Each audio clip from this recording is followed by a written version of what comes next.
Dear students, today we will learn about gender. Gender. In Hindi, we call it लिंग. हिंदी में से क्या बोलते हैं? लिंग बोलते हैं. This video is for class 2, 3 and 4. The students of class 2, 3 and 4 listen carefully, watch it carefully and try to understand about gender. Hindi में से क्या बोलते हैं हम लोग? लिंग. तो लिंग क्या हुआ कि भगवान ने इस दुनिया में दो जाति बनाई है, दो जातियां बनाई है, एक पुरुष जाति और एक स्त्री जाति. कौन कौन जाति है? पुरुष जाति और स्त्री जाति. ईश्वर ने इन दो जातियों का निर्माण किया है. जितने भी जीव जंतु हैं उसमें पुरुष जाति को हम लोग कहते हैं मेल और स्त्री जाति को हम लोग कहते हैं फीमेल. मेल एंड फीमेल दो तरह की जातियां ईश्वर के द्वारा रचा गया है. तो जिससे पुरुष जाति का बोध होता है और स्त्री जाति, दो तरह की जातियों का बोध होता है. तो पुरुष जाति का बोध कराने वाले शब्द को हम लोग पुल्लिंग कहते हैं. कि वे शब्द जो पुरुष जाति का बोध कराता है उसको हम लोग क्या कहते हैं? पुल्लिंग. जैसे पापा. जब आप पापा बोलते हैं तो पापा से आपको पता चलता है कि वो पुरुष है, यानी यह शब्द पुरुष जाति का शब्द है, इसलिए यह क्या हो गया? पुल्लिंग हो गया. और जब आप बोलते हैं माता या मम्मी, माता, तो माँ को आप माता बोलते हैं. आप जानते हैं कि माँ एक स्त्री है, फीमेल है, और माता से स्त्री जाति का पता चलता है, इसलिए क्या हो गया? ये स्त्रीलिंग हो गया. ये पुल्लिंग हो गया और ये स्त्रीलिंग हो गया. यानी आपके समझ में ये आ गई होगी कि जिस शब्द से पुरुष जाति का बोध होता है उसको हम लोग पुल्लिंग कहेंगे, और जिस शब्द से स्त्री जाति का बोध होगा उसको हम लोग स्त्रीलिंग कहेंगे. जैसे गाय, आप बोलते हैं गाय, तो पता चलता है कि गाय दूध देती है. ये स्त्री जाति के शब्द हैं, इसलिए स्त्रीलिंग हो गया. और बैल, ये पुरुष जाति का बोध होता है, इसलिए क्या हो गया? ये पुल्लिंग हो गया. बैल पुल्लिंग हो गया और गाय स्त्रीलिंग. यानी भाषा में हमें लिंग के ज्ञान की आवश्यकता है, क्योंकि लिंग जब आप लिखते हैं तो वाक्य रचना में, हिंदी में स्पेशली, आपका वाक्य से पता चलता है कि वह सो रही है. मान लीजिए आप यदि इस तरह से लिखते हैं कोई वाक्य कि वह सो रही है, इसका मतलब वह किसके लिए है? कोई लड़की है, कोई स्त्री जाति है जो सो रही है, लड़की है, मम्मी है, जो भी है, यानी वह का मतलब यहाँ पर स्त्रीलिंग है. अगर इसको इंग्लिश में लिखेंगे, she is sleeping. Just pay attention, why did I write she. हमने सी क्यों लिखा? क्योंकि वह स्त्रीलिंग में, फीमेल जेंडर में, फेमिनिन में सी होता है. और इससे आप जब ये क्रिया है सोना, सो रही है, तो रही जब आप लिखते हैं, यानी क्रिया से इसका पता चलता है कि जो करता है वह स्त्री जाति का है, इसलिए हम लोग लिखे सी. अब इंग्लिश में जब आप लिखते हैं, यहाँ पर आपको वर्ब से पता नहीं चल रहा है, क्रिया से पता नहीं चल रहा है, आपको पता किससे चल रहा है? ये प्रोनाउन से पता चल रहा है कि यह फीमेल है, सी. तो इसी को हम लोग डिस्कस कर रहे हैं अभी कि दो तरह की जाति है भी, एक स्त्री जाति और एक पुरुष जाति. तो जिस शब्द से स्त्री जाति का बोध होता है उसको स्त्रीलिंग कहेंगे, और जिस शब्द से पुरुष जाति का बोध होता है उसको हम लोग पुल्लिंग कहते हैं. और इंग्लिश में, हिंदी में दो ही लिंग होता है, स्त्रीलिंग और पुल्लिंग. और संस्कृत में जब आप पढ़ते हैं, संस्कृत में भी लिंग पढ़ते हैं, संस्कृत में तीन तरह के लिंग हैं, स्त्रीलिंग, पुल्लिंग और नपुंसक. तो लिंग को हम लोग जेंडर कहते हैं इंग्लिश में, स्त्रीलिंग को फेमिनिन कहते हैं, पुल्लिंग को मैस्कुलिन कहते हैं, और संस्कृत में एक और लिंग होता है नपुंसक लिंग, जिसको हम लोग कहते हैं न्यूटर. नपुंसक का मतलब है जो न तो स्त्री जाति से संबंधित है और न ही पुरुष जाति से। जिस शब्द से न ही स्त्री जाति का पता चलता है न ही पुरुष जाति का बोध होता है उसको हम लोग नपुंसक लिंग में रखते हैं। अब इसका जैसे संस्कृत में हम लोग क्या करते हैं, कैसे पता करते हैं, आप पहले ये देखिए हिंदी में हमें दो प्रकार के लिंग हैं, स्त्रीलिंग और पुल्लिंग। जो भी शब्द हिंदी में आप कहेंगे या तो स्त्रीलिंग के शब्द होंगे या वो पुल्लिंग के शब्द होंगे। लेकिन संस्कृत में एक डिफ्रेंसिएशन है कि लिंग तीन तरह के हैं, स्त्रीलिंग, पुल्लिंग और नपुंसक। जैसे आप बोलते हैं कि पापा यानी पिता, संस्कृत में हम लोग क्या बोलते हैं पापा को, पिता। अब माता, स्त्रीलिंग में भी माता बोलते हैं, नहीं, पिता पुल्लिंग हो गया, माता स्त्रीलिंग हो गया। लेकिन संस्कृत में आप लिखते हैं पत्रम, पत्रम, पत्रम का मतलब होता है पत्ता, लीफ, या चिट्ठी भी होता है, लीफ, पत्ता। तो पत्रम, आप देखिए जब आप लिखते हैं मौ में हलंत जब होगा आप समझेंगे कि यह नपुंसक लिंग है। जैसे चक्रम, जलम, ये सभी नपुंसक लिंग का शब्द है संस्कृत में।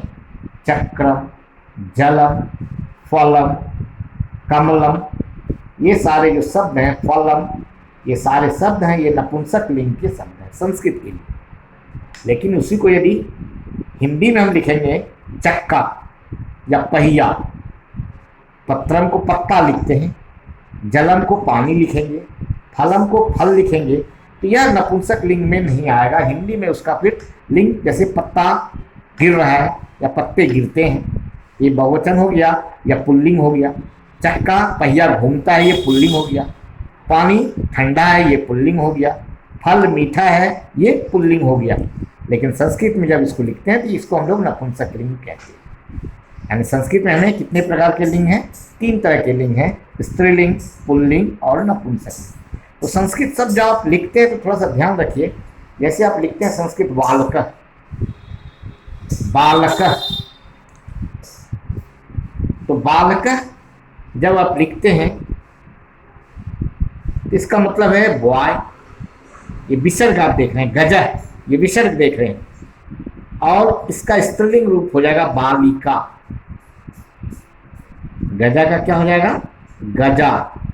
आप देख रहे हैं कि संस्कृत में यदि आ है अंत में, यानी आ इंडिंग इसको हम लोग कहते हैं, ये प्रायः क्या होता है, स्त्रीलिंग शब्द होता है।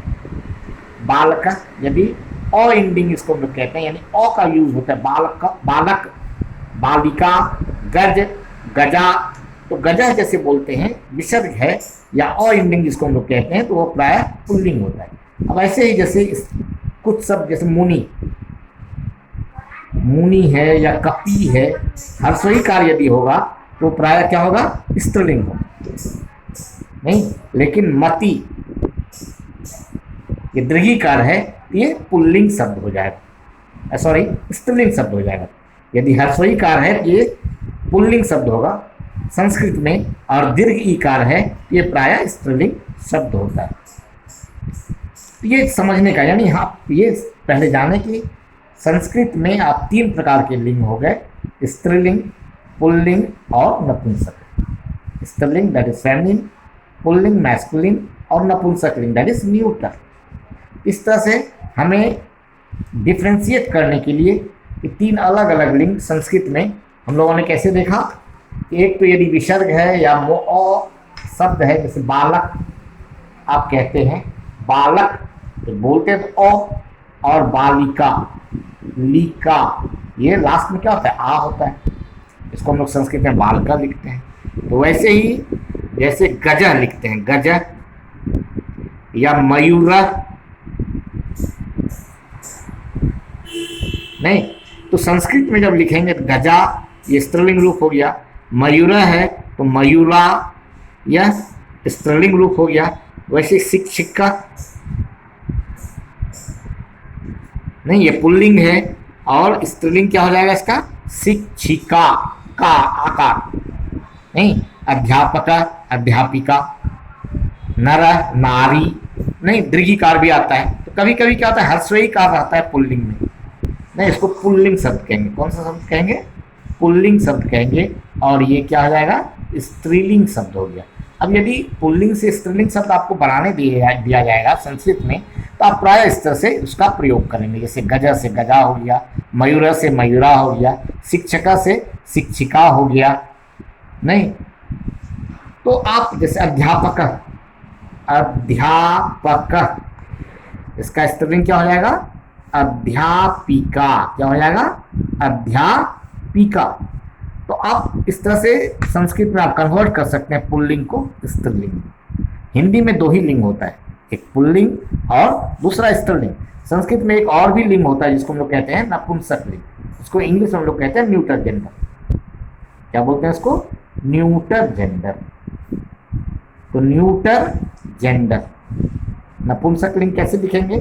जैसे मोहलंत रहेगा, जैसे पत्रम, चक्रम। नपुंसक लिंग का मतलब जो न स्त्री है न पुरुष है, यानी ऐसे शब्द जिससे ये पता नहीं चलता कि वो स्त्री है या पुरुष है। नहीं तो चक्रम, फलम, पत्रम, कमलम, ये सारे नपुंसक लिंग हैं। अब आप ध्यान दें कि इंग्लिश में लिंग को हम लोग कहते हैं जेंडर। और इंग्लिश में जेंडर 4 तरह से। जेंडर कितने प्रकार के हैं? 4 kinds of gender. Masculine, feminine,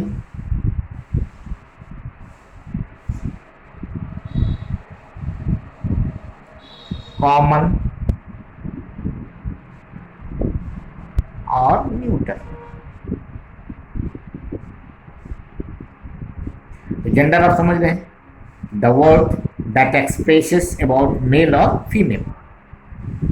If a word expresses about a male or used for a male, they are called masculine. And if a word used for female, that is feminine. And a word that is used both for male and female, that is called common gender. And neuter, the word which doesn't express male or female, that is neuter. इसको हम लोग निर्जीव, हिंदी में क्या कहते हैं इसको? निर्जीव। इंग्लिश में न्यूटर जेंडर समझने के लिए कि वैसा कि नॉन लिविंग, जितने भी नॉन लिविंग ऑब्जेक्ट्स हैं इंग्लिश में उस ऑब्जेक्ट्स को न्यूटर जेंडर में हम लोग लिखते हैं। जैसे बुक है ना, लेकिन किताब हिंदी में यदि लिखेंगे तो किताब स्त्रीलिंग हो जाएगा, किताब नहीं है ना। हिंदी में जब कहेंगे किताब तो किताब को कैसे बोलेंगे? किताब नहीं है, ये स्त्रीलिंग हो जाएगा। But if you write book in English, book is expressed in a neuter gender. तो masculine that expresses male, feminine expresses female, boy, girl है। जैसे डॉग, तो डॉग कहते हैं तो ये क्या होता है? मैस्कुलिन। और बिच ये कहेंगे तो ये क्या हो जाएगा? फेमिनिन। इस तरह से हम लोग मैस्कुलिन और फेमिनिन को सेपरेट करते हैं, डिफ्रेंशिएट करते हैं या फाइंड आउट करते हैं। अब कॉमन में कुछ वर्ड है, जैसे टीचर। आप यदि टीचर बोलते हैं, यदि मेल टीचर है तो उसको भी टीचर कहते हैं, यदि फीमेल टीचर है तो उसको भी टीचर कहते हैं। ऐसे मिस आप लोग बोलते हैं, बट यू से teacher, use a word teacher for both male और फीमेल। तो ये जो टीचर हो गया, क्या हो गया? ये कॉमन जेंडर हो गया। वैसे ही आप बोलते हैं फ्रेंड। तो फ्रेंड जब आप बोलते हैं तो बॉयज को भी फ्रेंड बोल सकते हैं, गर्ल्स को भी फ्रेंड बोल सकते हैं। गर्ल फ्रेंड भी हो सकता है या बॉय फ्रेंड भी हो सकता है, दोनों के लिए हम लोग फ्रेंड का यूज करते हैं। तो ये जो फ्रेंड वर्ड है यह कॉमन यूजेस है, जिसको हम लोग कॉमन जेंडर कहेंगे। तो आप समझ में आ गई होगी आपको कि कॉमन जेंडर का मतलब ऐसा word, such kinds of words which is used for both male and female। जैसे आप डॉक्टर बोलते हैं, हिंदी में आप बहुत लोग डॉक्टर नहीं बोलता है, बट डॉक्टर नहीं कोई वर्ड तो नहीं है, लेकिन डॉक्टर बोलते हैं आप। तो डॉक्टर आप किसके लिए बोलते हैं? मेल के लिए भी बोलते हैं और फीमेल के लिए बोलते हैं। लेकिन डॉक्टर यदि आप हिंदी में बोलते हैं तो डॉक्टर हिंदी वर्ड है नहीं। हिंदी में क्या बोलते हैं उसको? चिकित्सक। क्या बोलते हैं उसको? चिकित्सक। और स्त्रीलिंग में जब बोलेंगे क्या बोलेंगे? चिकित्सिका। क्या बोलेंगे? चिकित्सिका। नहीं, आजकल लोग इंग्लिश को भी हिंदी बोलने लगा, डॉक्टर नहीं है। डॉक्टर है, डॉक्टरनी है, लेकिन डॉक्टरनी कोई वर्ड नहीं, बट इन इंग्लिश हम लोग दोनों के लिए ही यूज़ करते हैं, मेल के लिए भी और फीमेल डॉक्टर के लिए भी यूज़ करते हैं, इसलिए कॉमन जेंडर हो गया। तो आप समझ गए होंगे कॉमन जेंडर कुछ ऐसे वर्ड्स जैसे बेबी, ये कॉमन जेंडर है, नहीं कि मेल बॉय चाइल्ड या गर्ल चाइल्ड दोनों के लिए हम लोग बेबी वर्ड का यूज़ करते हैं। ये इस तरह के कुछ वर्ड्स हैं जिसको हम लोग कॉमन यूज़ करते हैं, मैंने मेल पर्सन्स के लिए या फीमेल पर्सन्स के लिए, उसको हम लोग कॉमन जेंडर कहेंगे। उसके बाद न्यूटर जेंडर। न्यूटर जेंडर का मतलब जो नॉन लिविंग थिंग्स है, पेन, पेंसिल, बुक, ये सारे इंग्लिश में इसको हम लोग न्यूटर जेंडर कहेंगे। पेन, पेंसिल, बुक, स्कूल, ये सारे न्यूटर जेंडर। इस तरह से आपने समझ लिया इंग्लिश में कि gender expresses about male, female और both male and female and for non-living things. यदि if it expresses about male, that is called masculine. If the word expresses or comes for a female, that is feminine gender. And the word used for both male and female, that is common gender. And a word that expresses about non-living things, that is neuter gender. Hence, we have 4 kinds of gender in English: masculine, used for female, male; feminine, used for female; common, used for both male and female; and neuter is used for non-living things. In this way, there are 4 kinds of genders.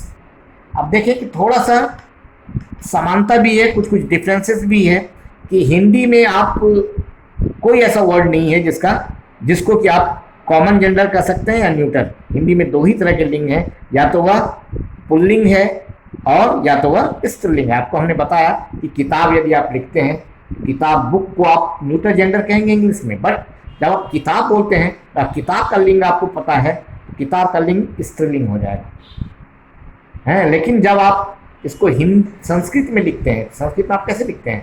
पुस्तकम, पुस्तका नहीं कहते हैं, क्या लिखते हैं?